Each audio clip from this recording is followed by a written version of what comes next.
Nah, kemudian wa shalla fi Makkah thalatha sinin, dan beliau salat di Makkah, yakni salat wajib ya, selama 3 tahun. Karena salat diwajibkan pada tahun ke-10 ya. Jadi selama 13 tahun sebelum hijrah ke Madinah, selama 3 tahun sebelum hijrah ke Madinah, Rasulullah SAW salat wajib di Makkah bersama para sahabat ya. Wa ba'daha umira bil hijrati ilal Madinah, dan setelahnya ya Rasulullah SAW diperintahkan hijrah ke Madinah ya, ke Madinah. Yakni Madinah Al-Munawwarah ya. Jadi Rasulullah SAW salat wajib ya di Makkah selama 3 tahun. Baru kemudian hijrah ke Madinah. Jadi salat ini satu-satunya rukun Islam yang diwajibkan di Makkah. Kalau puasa pada tahun kedua hijrah, ya puasa pada tahun kedua hijrah. Rasulullah SAW berpuasa selama 8 kali Ramadan ya, 8 kali Ramadan ya. Begitu juga dengan zakat, haji dan jihad ya. Itu semuanya di Madinah ya. Adapun di Makkah hanya satu kewajiban saja, yaitu kewajiban mengerjakan salat. Begitu juga kita, setelah orang kita dakwahi tauhid, maka kita ajak mereka bagaimana memperbaiki salat mereka ya.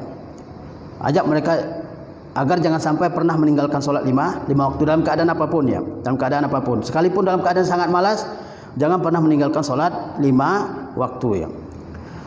Nah, wal hijratul intiqalu min baladi syirki ila baladil Islam. Hijrah itu adalah berpindah dari negeri syirik kepada negeri Islam. Itu makna hijrah dalam syariat ya.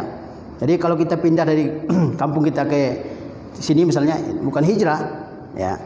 Tapi hijrah dalam istilah syariat itu apa? Pindah dari negeri yang syirik, yang di situ kita tidak bisa menegakkan agama kita dengan leluasa, menuju negeri Islam yang bisa kita menegakkan agama kita dengan leluasa, bisa sholat, bisa azan, bisa berpuasa, bisa berhaji, bisa mengeluarkan zakat seperti negeri kita ini. Negeri kita ini negeri Islam. Ya, maka tidak disyariatkan hijrah dari Indonesia ini, karena di sini kita leluasa mengerjakan agama kita ya. Wal hijratu fariidatun ala hazil ummah min baladi syirki ila baladil Islam. Hijrah itu wajib atas umat ini dari negeri syirik kepada negeri Islam.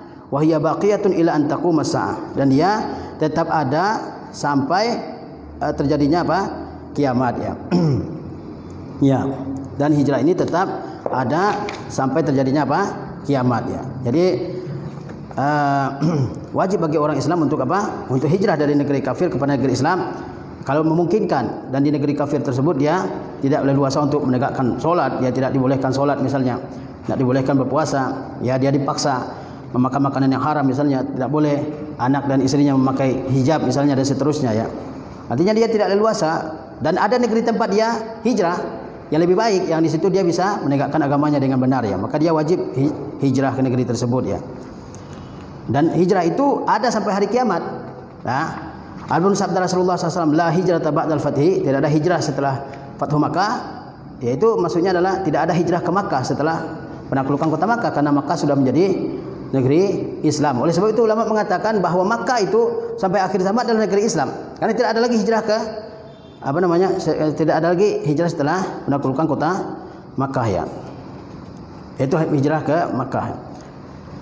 Adilatu wujubil hijrah, dalil-dalil mewajibkan hijrah ya. Wa dalilu qauluhu ta'ala, dalilnya adalah firman Allah Subhanahu wa taala, innal ladzina tawaffahumul malaikatu zalimi anfusihim. Sesungguhnya orang-orang yang diwafatkan oleh para malaikat yang menganiaya diri mereka sendiri, yaitu membiarkan diri mereka ya, menganiaya diri ini maksudnya adalah membiarkan atau betah tinggal di negeri kafir, tetap tinggal di negeri kafir sementara mereka tidak leluasa untuk menegakkan agama mereka, menjalankan agama mereka. Qalu fima kuntum, malaikat bertanya ya, kenapa kalian tetap tinggal di negeri ini yang kalian tidak bebas beragama di situ ya. Qalu, orang-orang tersebut yang tidak mau hijrah menjawab, kunna mustad'afina fil ardi, kami adalah orang-orang tertindas, orang-orang yang lemah di muka bumi ini. Qalu, para malaikat berkata, alam takun ardullahi wasi'ah, bukankah bumi Allah itu luas ya, bukankah bumi Allah itu luas ya. Fatuhajiru fiha, lalu kalian hijrah di bumi tersebut. Fa ulaika ma'wahum jahannam wa sa'at masira, mereka itulah tempat kembali mereka adalah jahannam, dan itulah seburuk-buruk tempat kembali. Dari sini ulama mengatakan bahwa orang yang telah wajib atasnya hijrah kemudian dia tidak hijrah, mungkin sayang kepada hartanya, sayang kepada kampungnya, sementara dia tidak bisa sama sekali menegakkan agamanya, maka orang seperti itu dia telah melakukan dosa besar ya. Sebenarnya dikatakan oleh Syekh Khalid, anna tarikal hijrata ba'da ma wajaban alaihi murtakibu kabiratin minal kabair. Bahwa orang yang meninggalkan hijrah setelah hijrah itu wajib atasnya, maka dia termasuk salah satu pelaku dosa besar, tapi dia bukan orang yang keluar dari agama Islam ya. Ilal mustad'afina minar rijali wan nisa'i wal wildan, kecuali orang-orang yang lemah dari kalangan laki-laki, wanita-wanita dan juga anak-anak ya. La yastati'una hila, mereka tidak punya cara ya untuk berpisah dengan orang-orang musyrikin yang ada di tempat tersebut ya. La yastati'una hila, mereka tidak punya cara untuk berpisah dari kampungnya ya, dari orang-orang yang musyrik ya. Wala yahtaduna sabila, dan mereka tidak mengetahui bagaimana caranya untuk hijrah ya. Nah, kalau kita memang lemah ya kan dan tidak mampu untuk hijrah, sementara kita sendiri tidak leluasa untuk apa? Untuk menegakkan agama di kampung kita. Kalau kampung kita tersebut adalah kampung yang penuh dengan kesyirikan, ya, maka apa? Kita termasuk orang yang dimaafkan oleh Allah Subhanahu wa taala. Tapi orang yang mampu, dia tidak leluasa beragama di kampungnya, ya kan? Kemudian apa? Tidak bisa sholat, tidak bisa berpuasa misalnya, dan seterusnya. Maka orang seperti itu kalau dia mampu, maka dia pindah ke negeri yang lain yang bisa di sana dia mengerjakan apa? Ibadah-ibadahnya. Tapi kalau orang tidak mampu, maka apa? Tidak ada kewajibannya, karena Allah tidak membebani manusia kecuali sesuai dengan kesanggupannya ya. Fa ulaika asallahu ayyafu anhum. Seperti misalnya perkataan Ibnu Abbas, kuntu ana wa ummi minal mustad'afin. Ana minal wildan wa ummi minan nisa. Kata Ibnu Abbas, saya dan ibu saya termasuk orang-orang yang lemah dulu ya sebelum hijrah ke Madinah ya. Ana minal wildan, saya dari kalangan anak-anak dan ibu saya dari kalangan wanita ya. Fa ulaika asallahu ayyafu anhum.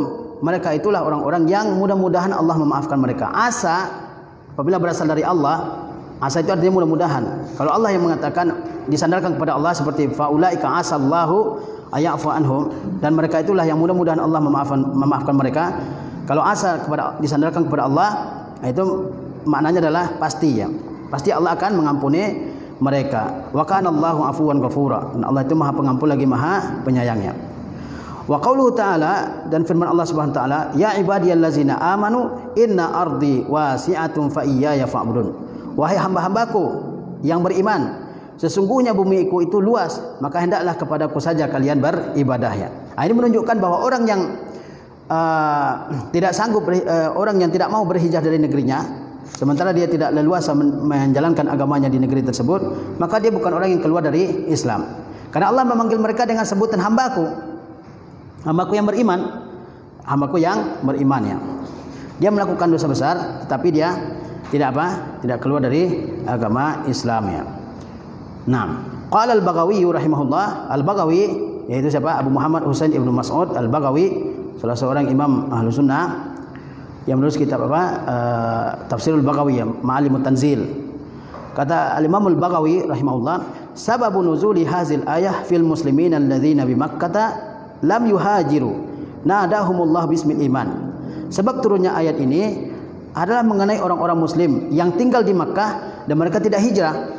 Allah menyuruh mereka dengan sebutan apa? Sebutan iman. Ya, kalau Allah Subhanahu wa taala sebut mereka dengan sebutan iman, artinya mereka masih beriman ya. Jadi ayat ini menunjukkan bahwa orang yang tidak mau hijrah setelah hijrah itu wajib atasnya bukan orang yang kafir, tetapi dia orang yang berbuat maksiat karena dia meninggalkan salah satu yang diwajibkan oleh Allah Subhanahu wa taala ya. Kemudian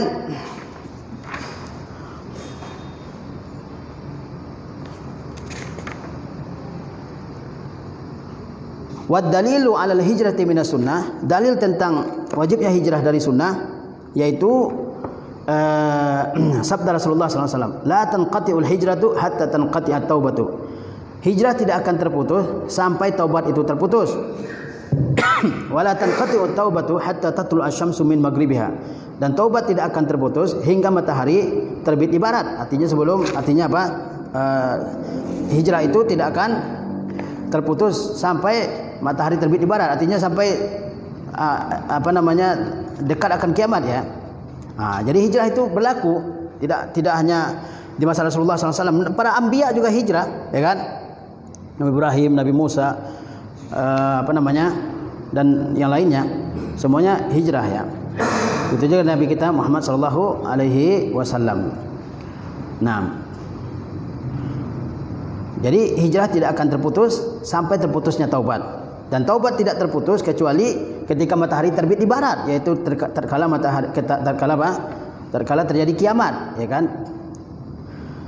Nah, ini dalil yang menunjukkan bahwa hijrah itu tetap ada ya. Jadi kalau kita tidak leluasa di negeri kafir, maka kita harus pindah ke negeri Islam ya. Nah, kalau ada kesanggupan dan ada negeri tempat kita ini ya. Tapi kalau diganggu sedikit aja masih bisa bersabar ya, jangan hijrah ya. Falamma istaqarra bil Madinati umira bi baqiyati syara'il Islam. Ketika beliau sudah menetap di Madinah, maka beliau diperintah untuk melaksanakan syariat-syariat Islam yang lain ya. Mislu zakat, seperti zakat ya, mislu az-zakat seperti apa? Seperti zakat.